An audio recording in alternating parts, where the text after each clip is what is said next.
So I asked Linda B, who's a couple cubicles over from me, to give me a topic to talk about. And she said denial. Let's do it. What is denial? Well, I went ahead a little bit here and I Googled the definition of denial. My computer's right behind you here.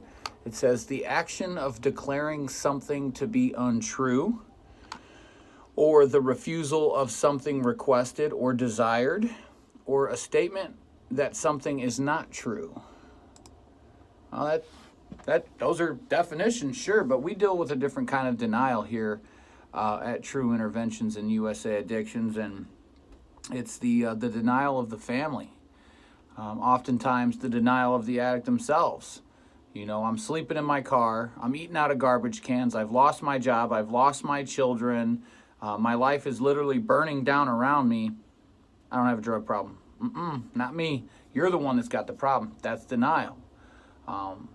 Another side of denial that we see all the time, and it's just so interesting to me, that a family can reach out in crisis, in a substance abuse mental health crisis, knowing why they're calling, knowing what their goal is, and still be in denial to the degree where they'll wait to do an intervention.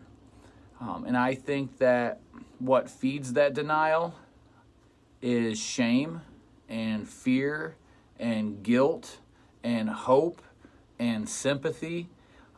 Shame that I can't believe my son's a drug addict. I can't believe my mother's a drug addict. Guilt that it's my fault.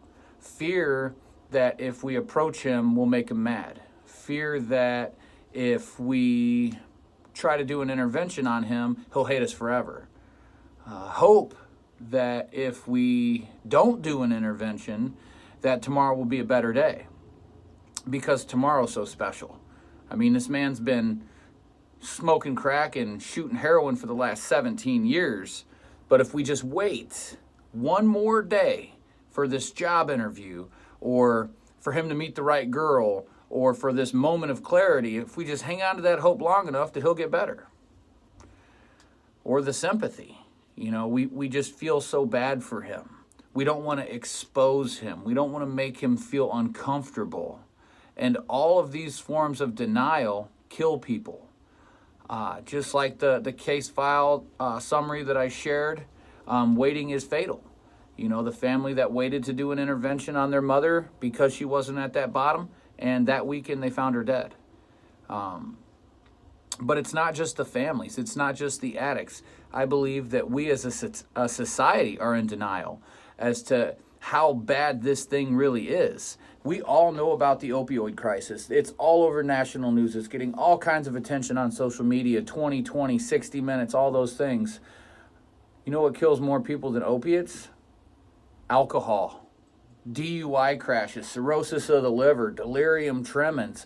We as a society are so in denial that substance abuse is so prevalent because it affects us so personally. Oh, I'm this upstanding citizen. There's no way that anybody in my family has a substance abuse problem.